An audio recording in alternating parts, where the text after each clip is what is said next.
Hello everybody, this is Mike and John for the Bristol Chess Times, and this is our first video of the Game of the Week. Hello! Nice to finally be here at last, he says, pretending this is our first attempt at recording this episode. But yes, diving straight in, this is the first game of the season for myself in Division 1 of the Bristol District Chess League. And I was playing for Horfield Chess Club, and my opponent was from Clifton. Both of those teams, Clifton B versus Horfield C, fair to say relegation favourites. You might say that. Yeah. But it's two weaker teams within Division 1. So what we're going to do with these videos is we're going to just dive straight in, for today at least, to the kind of first really interesting position. It was an English symmetrical opening. And not much to speak of there. No, it's not the first. Yeah, everybody copied everybody else's moves. First position. It does get interesting from here on in. So Black's just played rook to e3, right? Attacking your d3 pawn. Yeah, and we thought we'd start with this position. Just a bit of an overview. You know, I was very pleased as White to break up Black's kingside, but the strength of the e file for Black is quite telling. And we're going to start here because there was kind of, from the key question for the video, I think, for today is, what does John do with his d pawn? Mm-hmm. Because there's several moves here. And the question really, well, the two candidates that we've looked at are either queen takes h5 or rook to f3 and try to hold on to the d pawn. Now, in the game, I did what most amateur chess players seem to play like and be a bit more conservative, and I felt that I would attempt to hold the d pawn. But Mike, you did find this interesting line with queen h5, didn't you? Let's just yeah, I mean, I looked at it. So you've got this. It looks good. You take a pawn, but the thing is, he can never really defend that h pawn. So I can see why you tried to hold on the d pawn, hold the d pawn first. I think I was less worried by the d pawn. It's actually the f pawn, because having moved the knight to here, I was worried in the long term about these pawns in the centre. But then also the queen simply coming down. Now, we thought we'd found a killer move here, didn't we? Yeah, well, I did. I mean, I was saying to John, don't worry about your f-pawn, because you've got a discovered attack here. What about knight g5? And I thought, that's brilliant. You threaten mate, well, not mate, but h7 and f7 are weak, and you've hit the queen as well. But this is actually a blunder. Yes, well, queen d4 check is great for White, which we originally thought, with the retreat of the bishop, and then this threat here on h7. However, there's more than one way to check, and unfortunately... yeah, so you can move the king, but my planned move was bishop back to f2, but unfortunately then the bishop doesn't defend the knight anymore, so the queen just takes the knight. And if you move the king, Black's got a kind of free move to defend, so something like h6. So, yeah, exactly. And if the king just goes in the corner, then again, something like this potentially. Although Black's bishop is looking bad, he's got away with it, and I've actually just lost a pawn and good central pawns here. So, obviously, I saw all of this during the game, which is why I ultimately rejected queen takes h5 in this position and went for rook f3. And the game continued, and I quite quickly here played knight to f1 for its defensive purposes, but also for hitting the rook. And I was quietly confident here that I thought Black would retreat. But he plays this annoying move, rook to e2. And this is, we started this video in this position because this is, within a matter of two moves, this is yet another, I believe, critical position and decision point for me in the game. Yeah, potential decision point, just because of this line with knight g3 first, and you eventually rejected that because you saw you'd lose your queen. Well, I wasn't yeah. I saw this almost instantly. It's the kind of move that does jump out at you, I think. Yeah, because the knight could go down to f5 and exactly, and hitting the rook. But then there's obviously Black can offer two rooks for the queen. Now, I actually did briefly analyse knight back, but let's move on. That's my Patzer brain kicking in. So queen takes, rook takes here, and I rejected this position not because I'm not saying White's not better, more that I felt it's a harder kind of position for white to play, particularly at my level. Just for actually a bit of context, we'd said this is a Division 1 game. I'm about 1850 or about 155-ish ECF. My opponent was about 140-ish ECF, which is about 1750 ELO. So two kind of middling level players, I think. Yeah, and with this kind of decision, queen for 2 rooks, I was proposing that people jump at the chance at that kind of level to take the queen because it's easier to play. Especially, pawns looking a bit loose. What's black doing here? Like queen here? Yeah, so knight takes, hanging on to the f4 pawn. You can play g3, you can play a4, you can play rook e3.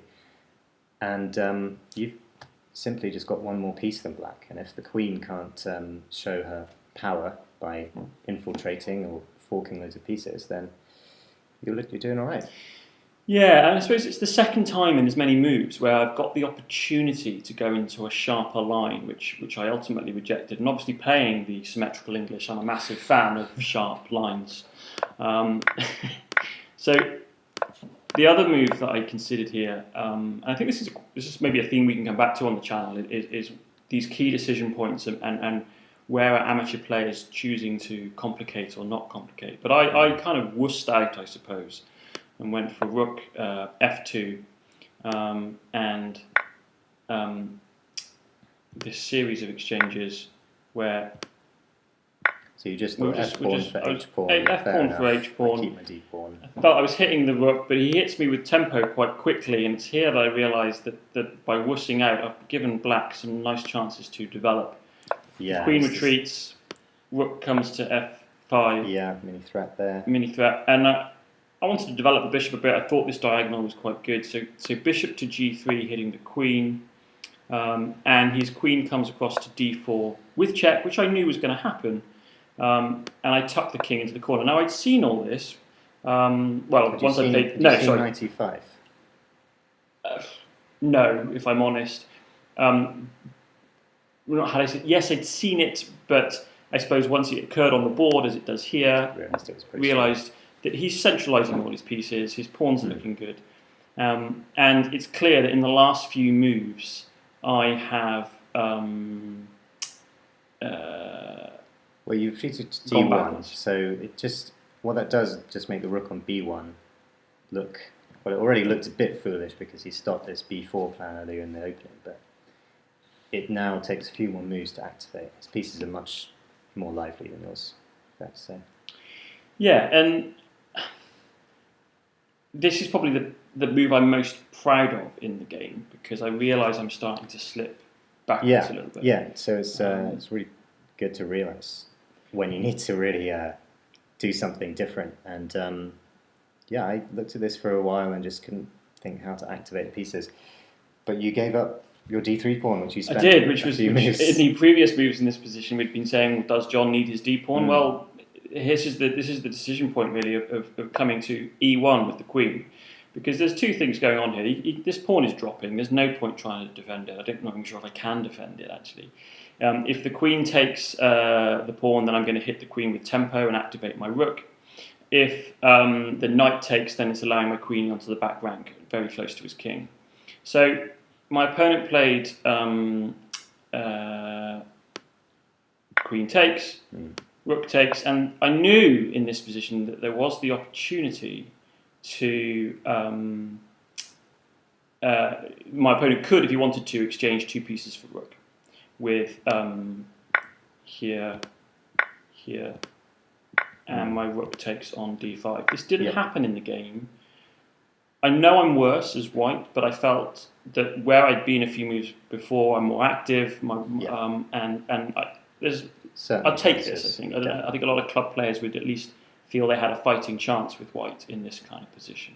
But this didn't happen, so my opponent rejected this and went to queen b3, allowing me to activate with some tempo on his rook. The rook comes across, bishop to f4, and so it's slightly strange. You look like you're going to win back the d pawn, the same kind of mistake that happened with your d pawn. But he does find a good a good reply here. He does, yeah, which I'd seen but rejected because I assumed it must be bad. But actually, this is a classic trick of actually doing calculation, and this series of exchanges. This is all happening in the game. So he's still a pawn up after this, and he's got the bishop. Should be better than the knight. Exactly. But king is still open because your earlier work in destroying the g pawn. And now his f-pawn's become a g-pawn, but the king's still very, very open. Yes, so we've got chances. We've got chances, and I'll get even more chances, I believe, when he plays the next move, which I think is the worst move he plays in the game, practically speaking. It's probably strong for black, but I felt it opened up the door for me. Yeah, well, there's one move here where he tries to swap the queens first, queen e4. Not just yet, actually. No, what he does first. Oh, yes, so he does. Yeah. Yeah, I think he gets into a mode here of trying to swap the queens. Yes, and that's clearly the plan that I don't. You don't. Yeah. So I go queen to f1, and it's this. Sorry, this is the move where I feel it's probably still strong for him, but practical from a practical standpoint. And, league chess is all about practical play. He gobbles the b2 pawn, which I felt opened the door to give me maybe opportunities for perpetual. And now you'll see for the rest of the game, I really go in pursuit of trying to achieve that perpetual with knight h6. And he activates his king, knight f5 check, and he starts pushing his king forwards. And now knight to d6, threatening queen to f7. And maiden 2 for the natural win. Yeah, well, there's some nasty stuff happening. If his king ever retreats to h5, I've obviously got g4 with tempo. And I suppose by dragging his bishop down to b2, I feel like he's given me all of these opportunities. And he played this next move quite fast, and I think as a result did overlook a powerful check, which was he played queen to f4 and queen b1 check. He goes into h6, knight here check, and I wondered whether we would repeat the position, and I did think about doing so, but then I realised now with this pass through tempo, I've got the opportunity to put the knight into e7 instead, which actually gives black very few moves. It does, yeah. Yeah, we mentioned king h5 is met by queen h7, checkmate. Yep. Should we just put this on the board for some of the viewers? So yeah. queen h5 is met with unfortunate checkmate. And if you move to, say, g7, you're allowing queen takes bishop with check. Yep. And so you just win a piece. Just winning a piece. And the only other king f6 forks. Falls to a fork for the queen. So actually there's only one square for black, which he does go to, which is king f7. Now you just take a pawn, don't you? Yeah, there was a school of thought about perhaps going into an ending here with knight takes d5, which I again rejected because of the opportunity to exchange the queens, and my plan all the way through was to go for the perpetual. But this is an interesting line where the queens can come off. Yeah. And this, I think, this is an example of an endgame which is so double-edged and so many blunders are inevitably going to be made. And I don't think amateurs appreciate how much the endgame can swing back and forth. And we haven't actually analysed this, but I saw, for example, a move here. There's a great move here. If you play b6, just trying to run the pawn home, the bishop will stop it, and then so your knight will probably take his pawns, and it will be a draw. But if you play g3 first, it's kind of move. If I was black and I hadn't seen that, I would take a big gulp. You wouldn't go looking for it, would you? Yeah, the bishop's actually trapped. So luckily the king does stop the pawn in time. Well, it's not trapped, I suppose. We're preventing it getting back to cover the pawn. It's got no squares. The knight's dominating it as well. You're absolutely right. I'm talking rubbish. Although the a pawn runs down as well. So very double-edged. It's probably a draw still. We haven't looked at it. But both players could easily lose. Yeah. So this But this ending was tricky to see, so I chose not. I saw it.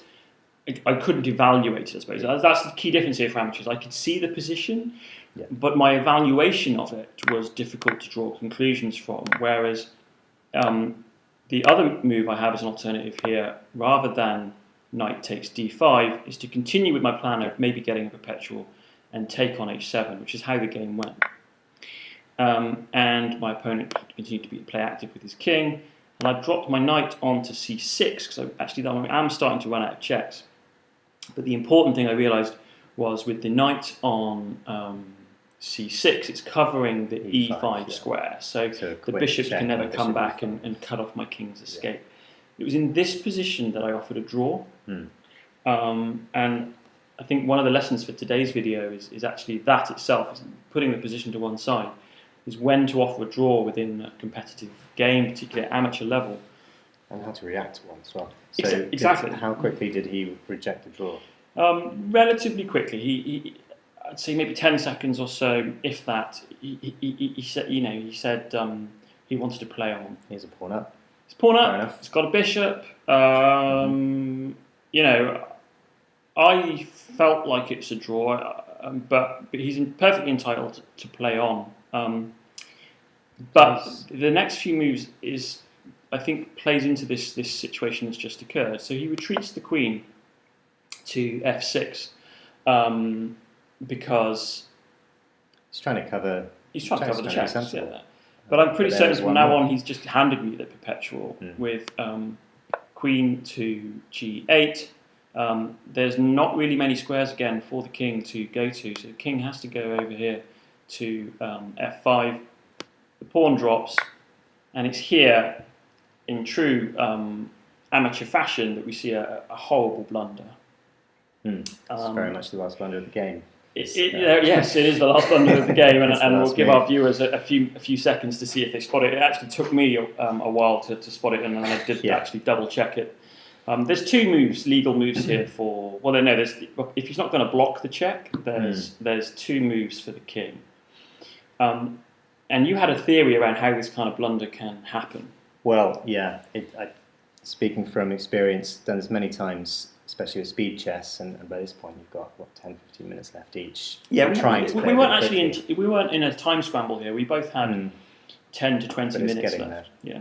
And you spend a few minutes evaluating a move properly, doing the whole looking at a few branches, checking for blunders, and then you just you don't quite like it, but then you've burned time by that point, so you just go to the other move, and you forget to do all that normal checking moves that you do. You just play it, and so that's I think what happened with King F4. King F4, a rather tragic blunder, which falls immediately to Queen F3 checkmate, with the man of the match, in my opinion, the knight cutting off the only escape square. I mean, it's worth mentioning. What's that quote? Knights are better in blitz. Oh, I don't know. They're so hard to see all the tricks that they're capable of. I mean, with the bishop, it's kind of easy because you just it's a black squared bishop. The black squares are going to be the dangerous ones. Yeah, I mean, I felt dirty, if I'm honest. But this happens, and I think everybody who plays in chess leagues around the UK and the world will sympathise for my opponent, but also will take this if should it occur on the board for them. I think just coming back to our point about the draw offer, my opponent would be playing very actively with his king, and really retreating the king to g6 is kind of a tacit admission that it's a draw. Yeah. And I think that's where the psychology comes into play, where he doesn't want the draw, and maybe he even had some kind of plan of cutting off my king's escape squares with his king, but he's accidentally just walked into this horrible one-move mate. So that's today's game. Hopefully there's some interesting positions in there that people have enjoyed. This is the first of our kind of game analysis videos. We're going to be doing quite a few, aren't we, Mike? Yeah. Wins and losses. Wins and losses. Maybe please give us feedback. Let us know what you think. Please subscribe. Different types of analysis, different types of games. If you want to send your games in to us, that's great. If you play in the Bristol League, or if you play in any other league around the UK or the world, I'm happy to look at some games, really. So thank you very much for listening and watching, and we'll see you again.